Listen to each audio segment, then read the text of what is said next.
What is up, everybody? Welcome to Cyber Office Hours. It is Friday, September 5th, 2025. I've got a little bit of a different setup here for you guys because we're going to go over the my first aid kits, which was requested by you. So, as I said, I'm an instructor for pet CPR and first aid. And one of the things that I show people in my classes are my first aid kits. And this kit is one that I put together 100% myself. I started with this empty bag. This is a bag by Voodoo Tactical that I got on Amazon. I got it empty, and then I filled it up with all the stuff that I like. So here we go. We'll start with the right side first. Well, I guess it'd be the left side if you're looking at it. We'll start with the left side first. So on the outside here, this is a Spyderco Medic. I think this is a discontinued model, and I've had this one since like 95. So this knife has been with me through a lot of stuff. It's got a sheep's foot blade so that you can slide it under straps and clothing. It's serrated, so it'll go through just about anything: denim, nylon straps, flannel. It's hardcore. I should say, right on the outset, I really think it's important, at least for me, to put together a kit that addresses both humans and dogs. I know that, I do these classes for pet CPR and first aid, but I really stress a lot of the time, you should take human CPR first aid. You're going to notice that there's a ton of crossover and continuity between those things, which is cool. Means you have to remember less. But also, if you have a kit like this, have it so that, if Christy got hurt or Hannah got hurt, I could deal with it just as well as if, Maverick got hurt or Naya got hurt or Cora got hurt or, one of my dogs, Olive, got hurt or something like that. So left side, sheep's foot blade on the outside, Spyderco. Spyderco is my favorite. I carry Spyder. My knife that I carry around is a Spyderco. That's my daily EDC carry, is that knife. I've carried Spyderco my whole life since I was 22. Okay. On this left side, we have a pair of needle nose pliers. This is a pair of needle nose pliers are important because if you have a choking problem, like let's say you're out hiking with your dog and they pick up something, a stick or a pine cone or something stupid, and then they go, they start choking on it, their body's going to start creating a lot of mucus so that they can lubricate that area and it'll start moving again, up or down, which means if you get your hands in there, it's not going to be easy to grab. Needle nose pliers are really good for that. You can use needle nose pliers for a couple of things, but that's the main thing I have that in here for. I have a flashlight, and that's for looking down the throat to find if I can see what they're choking on. You could obviously also use this in the dark or twilight or something like that. And then I have a cat tourniquet. I'm sorry, this is a rat tourniquet. A lot of EMTs and medical guys, especially the tactical guys who are annoying as shit, they hate these. They tell you that they're worthless, no good, don't use one, don't put one in your first aid kit. But these guys are like trauma soldiers. Most of these guys are ex-military trauma medics. And yeah, no, it would be terrible on a battlefield for people. But this is great for animals. Really great for animals. I'll talk about this when I pull out the other tourniquet here in a second. Better put this all back in here or I'm going to be in trouble.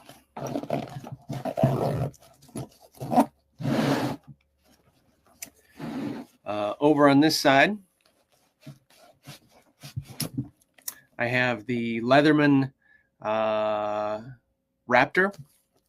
So this is actually a trauma shear, cut through clothing or harness straps or something like that. It also has, if you fold it back up here, it has right there a little carbide window breaker. So you can break out of a car window or break into a car window. And then it also has a strap cutter right here, so you can cut through seat belts, harness straps, all that good stuff.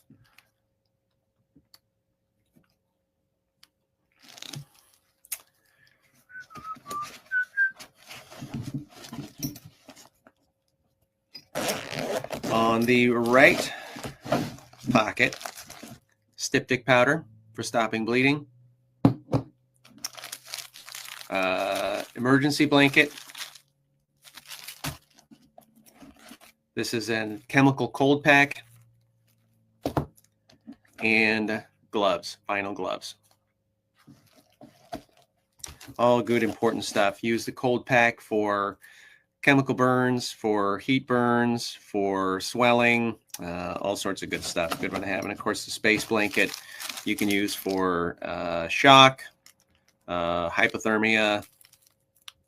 Good stuff. Good thing to have. That's pretty much a staple in most first aid kits.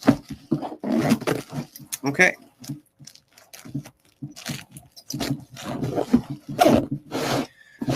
On the outside here, I have a Sharpie. We'll talk about the Sharpie here in a second, why that's important. And then a tampon. The tampons are great. They're designed to be super absorbent. They are sterile in the packaging. It's an excellent thing to have. It fits right into the little pen slot here. So anytime I can, I stick a tampon or two in there. Awesome first aid. Get into the small pocket in the front here.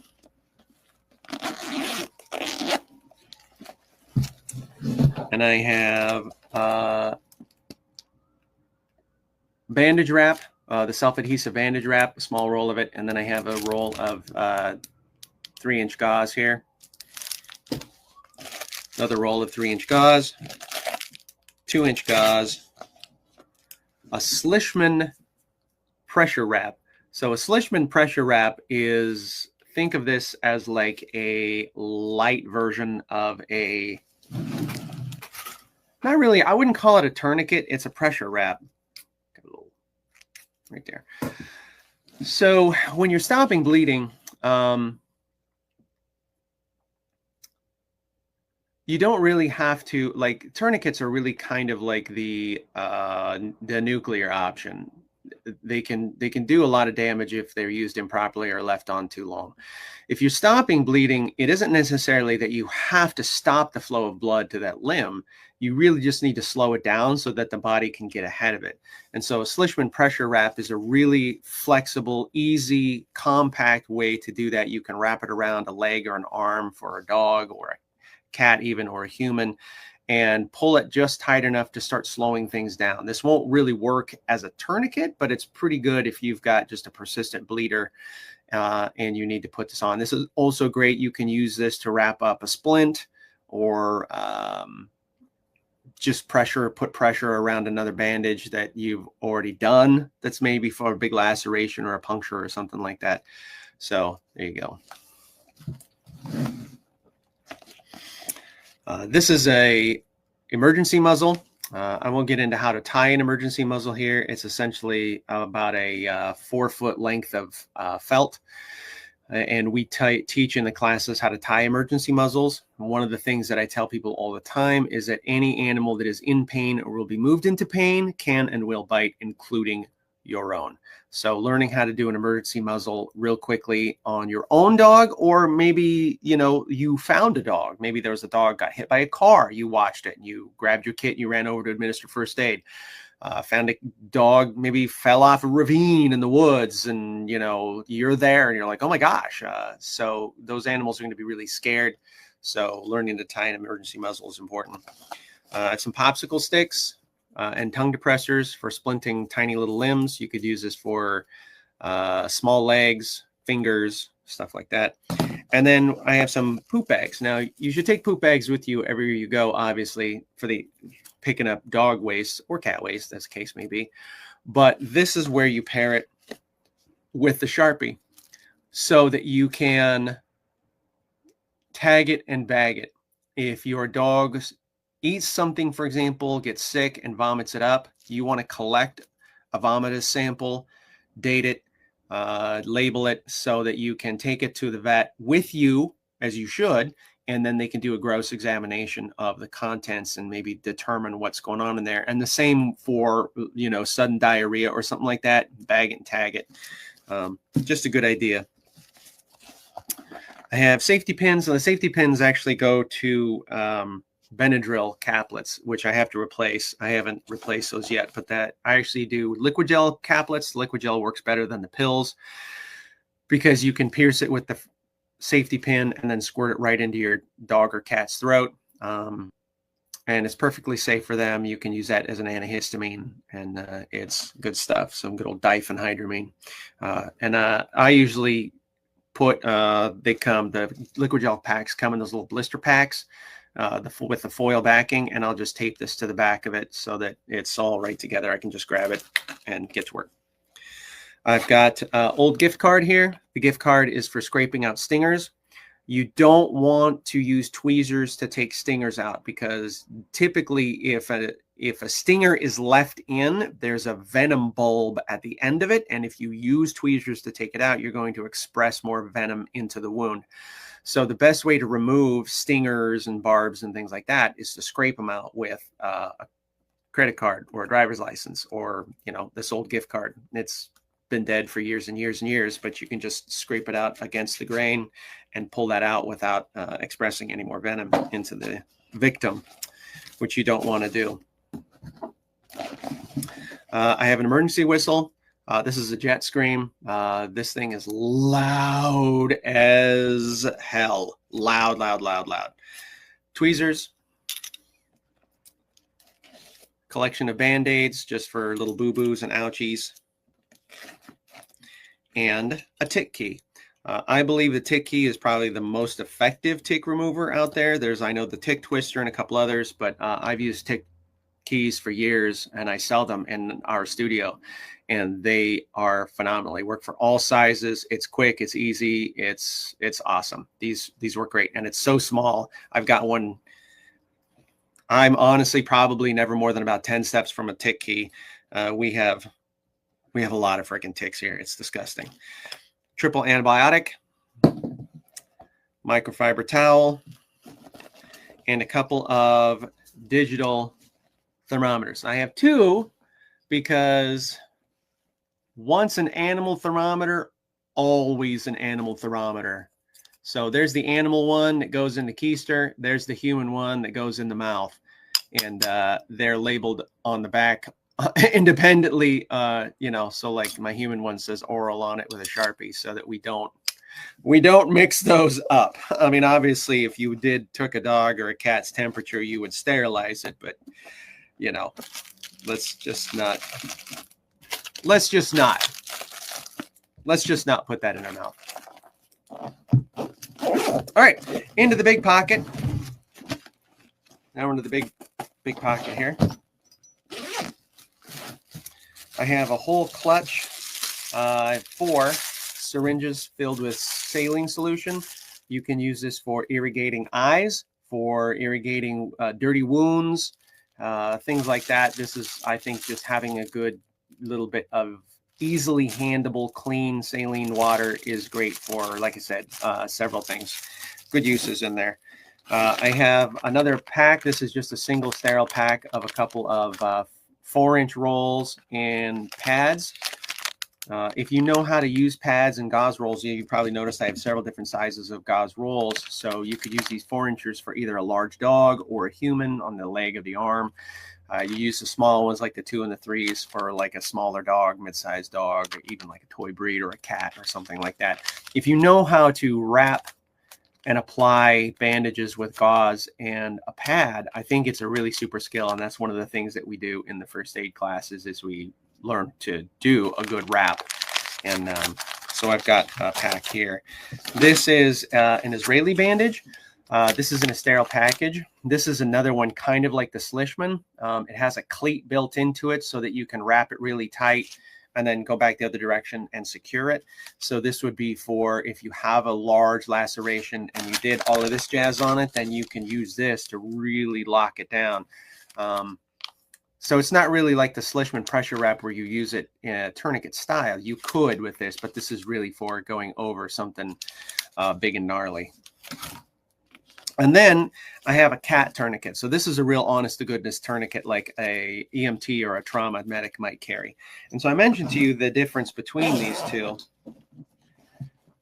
So this is the rat tourniquet and this is the cat tourniquet. So look at how the cat tourniquet has a really wide, this is about 1.5 inches strap on it. And then it's got the bar here so that once you get this on, you crank the bar down and then it locks into this cleat here, and then you can secure the cleat with this this Velcro strap, and then you can write the time on it, which is another use for your Sharpies, to write the time on it, because once you get that person or that dog to the hospital, they're going to want, how long has this thing been on? Because that's a really critical thing. People have lost limbs because a tourniquet has just been on too long and they, they killed the limb. Now the rat tourniquet is made of, it's in this little case right here, but it's got this cleat and then it's made of this kind of thin, really strong military bungee. So if you had like a huge, something big, let's say on somebody's thigh, and an artery was pierced or something like that, yeah, this ain't gonna cut it. I get it. I get why trauma medics are just like, you don't want that, man. But this is great for a dog because you've got the small surface area on it. If you've got a larger dog, you can go around a couple times on it. If you just, thrown it on something real quick, it's super easy to use. And it's a lot more adjustable with this cleat and the bungee than it is with this. It's a lot less severe. So I like to have both of these. If Christy fell down a ravine, had this massive compound fracture, bleeding everywhere, I'd probably lock it up with this. If Wednesday, God rest her soul, was still alive and she fell down a ravine and had a big compound fracture in her leg and was bleeding everywhere, I'd probably use this because she's got a way tinier little leg. So I like to have both of those. I have a whole bunch more, just a shitload of different size pads, everything from giant to little, and then some larger bandages just in sterile packaging. Self-adhesive Band-Aids. These are great for, you cover probably 90% of problems with this stuff right here. And then I've got 2 triangular bandages. Triangular bandages are extremely useful. That's like a transformer. You can make a sling out of it. You can make a bandage out of it that you can tie off on an arm or a leg. You can get weird odd-sized things in different limbs, around knees and elbows and hands. And like I said, you can make a sling out of it if you need to, got a broken arm or something like that. Like they're awesome. Like I said, they're transformers. So let's get that back in here. That is almost everything for this whole kit. The only thing that I didn't show you, which I think is pretty freaking rad about this, is this final piece here. Let me get everything back in the big pocket. Is on the back here, that's a stretcher. This is big enough to carry a 6-foot man. If you have a large dog, it'll easily, or like a lab or a healer or something like that, easily on this stretcher. It's huge. You would obviously need help carrying it out, but if you had somebody or a dog that was incapacitated and too big to really realistically carry, you could whip out this stretcher, and if you had a few people to help you, you could easily pack them out. So this is just a cool thing to have, and I just have it strapped into the back of the kit here. So that's my big, I call this my overland kit. This is kind of the big monster that it just does everything and anything. This is a pre-made kit that I added to. So this one that I stick in my backpack if I'm hiking, or like I'll usually leave that big red one in the car because it's just too big to carry around.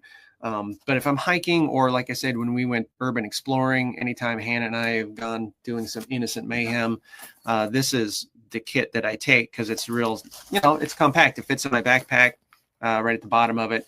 It's got all this Molly stuff here, but I don't really need to attach to anything, but it's pretty cool. So I'm going to just real quick pull this out and I'll show you guys a couple things in it. And it's mostly all the same stuff. So you're going to be like, oh yeah, right. Zip opens up. Everything is attached in there so it doesn't fall out. I have there's some gloves, and a mask right there. There are some. So this right here is actually nylon line for suturing. And I took a course on suturing, so I can do that. There's some adhesive tape here, and it's all popped in there. There's some saline solution. There's some more gloves, trauma shears, safety pin. We've got some needles for pulling out slivers and things like that. These are all single-use sterile little guys. I've got some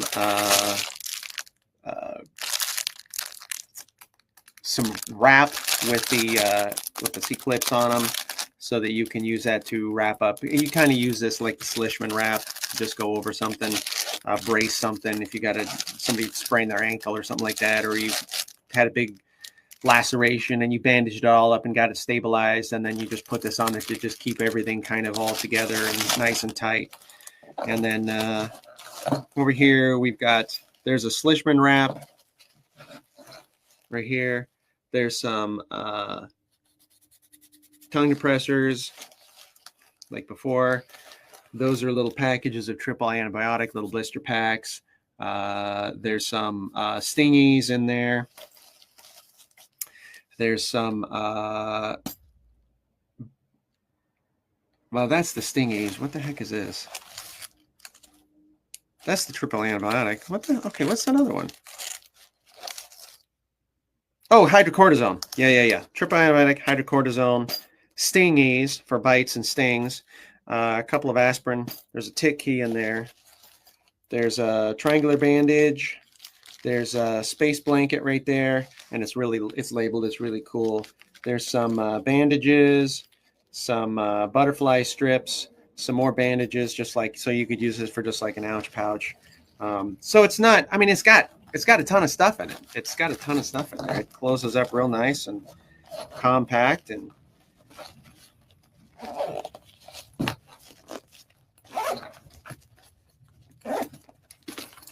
there you go. You could probably, honestly, 90% of your boo-boos, 99% of your boo-boos, you could easily. I would recommend you guys don't have to go as bonkers as I do and get, an empty bag and then fill it with all sorts of stuff. You could do like this, get a pre-made kit. That's a great start, especially like these. I love these because they're labeled in there. There's all sorts of stuff in there. If you're panicky, you go, okay, where's the damn this and that? Oh, it's right there. But just supplement with some of your own things. Throw a tick key in there. Make sure you like the tweezers. A lot of these kits come with like little cheap plastic tweezers, and I like to put in good metal tweezers.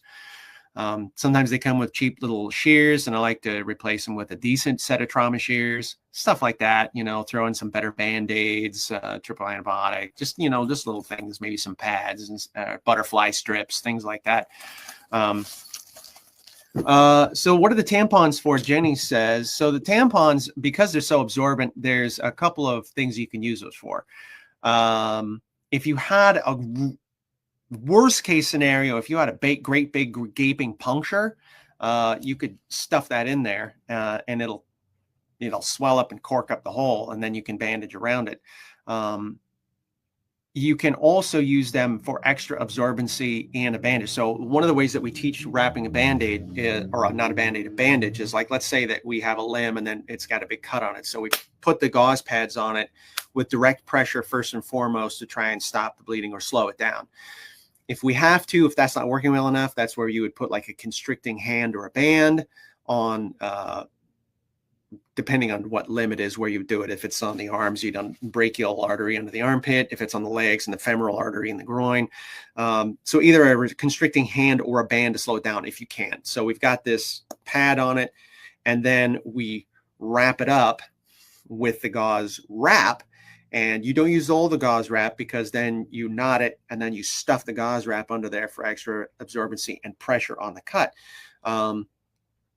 that's hard to do sometimes in the field, and sometimes it's better to just tie a big fat knot because it's faster and easier, or maybe you used all the gauze going up and around it because it's a big thing.